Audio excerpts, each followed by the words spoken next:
त्यांना असं वाटायलंय की आम्ही म्हणजे सर्व काही आहे. त्यांच्या ही लक्षात येत नाही की लोकांनी मतदानाच्या माध्यमातून विश्वस्त म्हणून आपल्याला त्या ठिकाणी बसवलंय. आणि अशा परिस्थितीमध्ये जनतेचा पैसा वापरून जर काही निधी दिला तर तो जणू मीच दिलाय असं जर कोण म्हणत असेल तर मला वाटतं ते दुर्दैवी आहे. ती लोकशाही त्या ठिकाणी जर अशा पद्धतीनं दादागिरी करून निवडणुकाच होऊ द्यायच्या नाहीत अशी जर मानसिकता भारतीय जनता पार्टीची असेल तर भविष्य तुमचं काय असणार आहे ह्याचा विचार आता जनतेनं करावा. नगर परिषद निवडणुकीच्या प्रचाराला सुरुवात झाली आणि पहिल्याच प्रचार सभेत अजितदादांच्या वक्तव्यानं वाद निर्माण झालाय. वाढपी ओळखीचा असेल तर जास्त वाढतो याबद्दल एक प्रकारे मतदारांना धमकी दिल्याचा आरोप होतोय आणि खासदार ओमराजे निंबाळकर आपल्यासोबत आहेत. अजितदादांची पहिली प्रचार सभा वादात आहे. एक प्रकारे मतदारांना धमकी दिल्याचा आरोप होतोय. मुळात काय झालंय, आत्ताचे लोकप्रतिनिधी आणि खास करून सत्तेत बसलेले लोक त्यांना असं वाटायलंय की आम्ही म्हणजे सर्व काही आहे. त्यांच्या ही लक्षात येत नाही की लोकांनी मतदानाच्या माध्यमातून विश्वस्त म्हणून आपल्याला त्या ठिकाणी बसवलंय. आणि जो काही निधी आपण देतोय तो निधी लोकांच्या टॅक्सच्या पैशातनं आलेला निधी आहे. तो काही कुणाच्या सरकार नावाच्या यंत्रणेने काही घरी तयार करून नोटा छापून दिलेला निधी नाही किंवा जे कोणी लोकप्रतिनिधी असतील त्यांच्या वैयक्तिक वडिलोपार्जित प्रॉपर्टी विकून दिलेला निधी नाही आहे. हा जनतेचा पैसा आहे. जनता GSTच्या रूपाने टॅक्स भरते, इन्कम टॅक्सच्या रूपाने टॅक्स भरते. सर्वसामान्य माणसाला तर बाजारात कुठलीही वस्तू घ्यायची म्हणलं तर टॅक्स भरल्याशिवाय ती वस्तू त्या ठिकाणी त्या माणसाला मिळत नाही. आणि अशा परिस्थितीमध्ये जनतेचा पैसा वापरून जर काही निधी दिला तर तो जणू मीच दिलाय असं जर कोण म्हणत असेल तर मला वाटतं ते दुर्दैवी आहे. आणि आपल्या माहितीसाठी आजपर्यंत स्थानिक स्वराज्य संस्थेच्या ह्याच्यावर आपण जर बघितलं असेल तर प्रशासकाच्या रूपानं त्या ठिकाणी अधिकारी बसले होते आणि अधिकाऱ्यांवर एक सत्ताधारी लोकांचा दबाव होता म्हणून त्या ठिकाणी अडचण होती. पण मला आपल्याला सांगायचं आहे की ज्यावेळेस लोकांच्या माध्यमातून लोकांनी निवडून दिलेले लोकप्रतिनिधी, नगराध्यक्ष म्हणा, नगरसेवक म्हणा, जिल्हा परिषदचे अध्यक्ष म्हणा, उपाध्यक्ष म्हणा, सदस्य म्हणा, पंचायत समितीचा सभापती म्हणा, हे जेव्हा त्या ठिकाणी निवडून येतील तेव्हा त्या स्थानिक स्वराज्य संस्थेला निधी हा द्यावाच लागतो. तिथं कुणाला अडवता येत नाही. मी मुख्यमंत्री आहे, मी उपमुख्यमंत्री आहे, मी अर्थमंत्री आहे म्हणून त्या जिल्हा परिषदच्या हक्काचा निधी, त्या नगरपालिकेच्या हक्काचा निधी हा लोकसंख्येच्या प्रमाणात द्यावाच लागतो. तिथं कुणालाही त्याची अडवणूक करता येत नाही. त्यामुळं कोण किती जरी सांगत असेल की आम्ही सत्तेत आहेत आणि आम्ही निधी अडवू तर मला त्यांना एवढंच सांगायचंय की हा जो काही निधी आहे तो जनतेच्या टॅक्सच्या पैशाचा निधी आहे आणि तुम्ही केवळ विश्वस्त म्हणून त्या ठिकाणी काम करताय.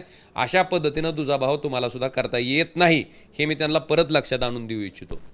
एकीकडे आता मतदानाची तारीख पुढे असताना भाजपचे 100च्या वर नगरसेवक हे बिनविरोध आल्याचं त्यांनी सांगितलंय. ह्या बिनविरोध नगरसेवक येण्याकडे किंवा ह्या सगळ्या ह्याच्याकडे तुम्ही कसं पाहता? रोहित पवारांनी आरोप केलाय की हा दबाव तंत्राचा वापर केला जातो. आपण बघितलं नाही का एक व्हिडिओ सध्या आपल्या वृत्तवाहिन्यावर आणि सोशल मीडियावर पण फिरतोय की एका उमेदवाराला कशा पद्धतीनं त्या ठिकाणी आणलं गेलं आणि त्याच्यावर दबाव टाकून अक्षरशः धक्काबुक्की करत त्याला त्या ठिकाणी त्याचा फॉर्म विड्रॉल करायला लावला.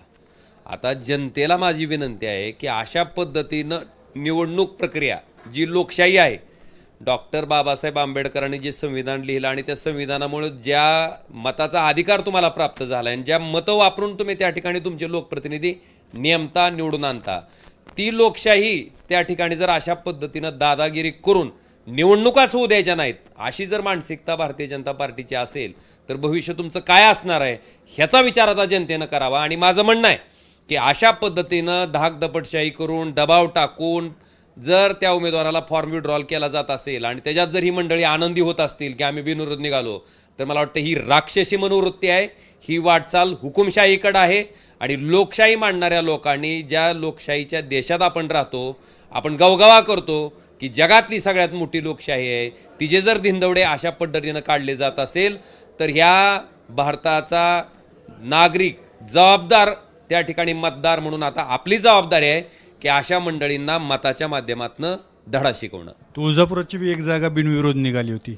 आपण बघितलं असेल कशा पद्धतीनं त्या ठिकाणी माणूस उचलून न्यायला गेला. आता काय झालंय, ड्रग्सच्या माध्यमातून आलेला पैसा इतका प्रचंड प्रमाणात झालाय की त्या पैशाचं आमिष दाखवायचं, त्या उमेदवारावर दबाव आणायचा, प्रेशर करायचं, ही टॅक्टिक्स आहे. ठीक आहे, एक काढलाय फॉर्म, बाकीचे आहेत ना, नगराध्यक्षपदाचाही फॉर्म आहे आणि तुळजापूरच्या जनतेला मला विचारायचं आहे आता की तुम्हाला ही ड्रग्स पेडलिंग करणारे ड्रग्स पेडलर तुमचा नगराध्यक्ष म्हणून तुम्हाला पाहिजे का?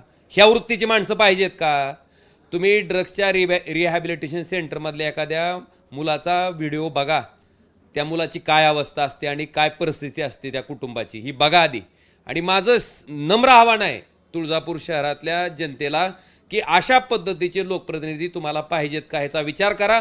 आणि सदसद विवेकबुद्धीनं मी खात्रीनं सांगतो की महाविकास आघाडीच्या वतीनं दिला गेलेला उमेदवार हा स्वच्छ प्रतिमेचा आहे, स्वच्छ चारित्र्याचा आहे, प्रामाणिकपणे तुमच्यासाठी काम करणार आहे.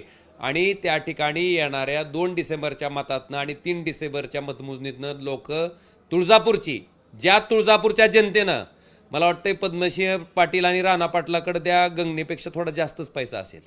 लोकसभेच्या निवडणुकीत त्यांच्या मंडळीच उभ्या होत्या राणा पाटलांच्या, तरी सुद्धा कोट्यावधी रुपयाचा खर्च करून सुद्धा तुळजापूरमधल्या शहरातल्या जनतेनं 3400 मताची आघाडी ह्या ओमराजे निंबाळकरला दिली होती. त्यामुळं आताही काळजी करू नका. माझं तर म्हणणं आहे की अजून कुठला पैसा, अजून कुठला वाम मार्गानं त्या ठिकाणी 2 नंबर धंदे करून कमवलेला पैसा असेल तर तो सगळा बाहेर काढा आणि तो खर्च करा.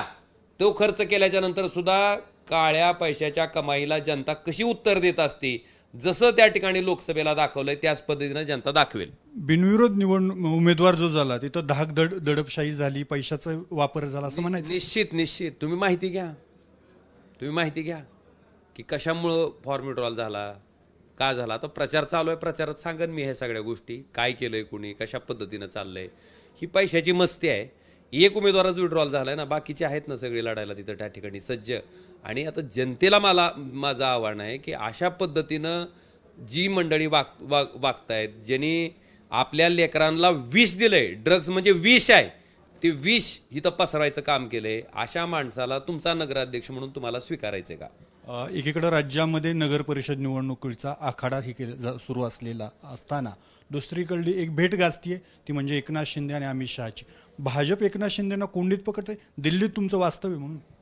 मी तुम्हाला एवढंच सांगतो की आपण जर ज्वारी पेरली तर त्या ठिकाणी ज्वारी उगवते आणि कुसळं पेरले तर कुसळंच उगवत असते त्या रानात.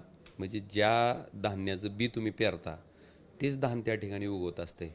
कधीही सोयाबीन पिरून ज्वारी उगवलेली आणि ज्वारी पिरून सोयाबीन उगवलेलं माझ्या तर ऐकवत नाही. त्यामुळं कसं असतंय, आपण जे त्या ठिकाणी पेरलंय तेच उगवणार आहे. याच्यापेक्षा मला जास्त काय बोलावं असं वाटत नाही. ते होते खासदार ओमराजे निंबाळकर. जे बिनविरोध निवडणूक झालेली आहे तिथं पैशाचा आणि दडपशाहीचा वापर केल्याचं त्यांचं म्हणणं आहे. आणि दुसरीकडे एकनाथ शिंदेंनी जे पेरलं तेच उगवतंय असा टोला त्यांनी लगावलाय. अप्पासाहेब शेळके, एबीपी माझा, धाराशिव. एबीपी माझा, उघडा डोळे बघा नीट.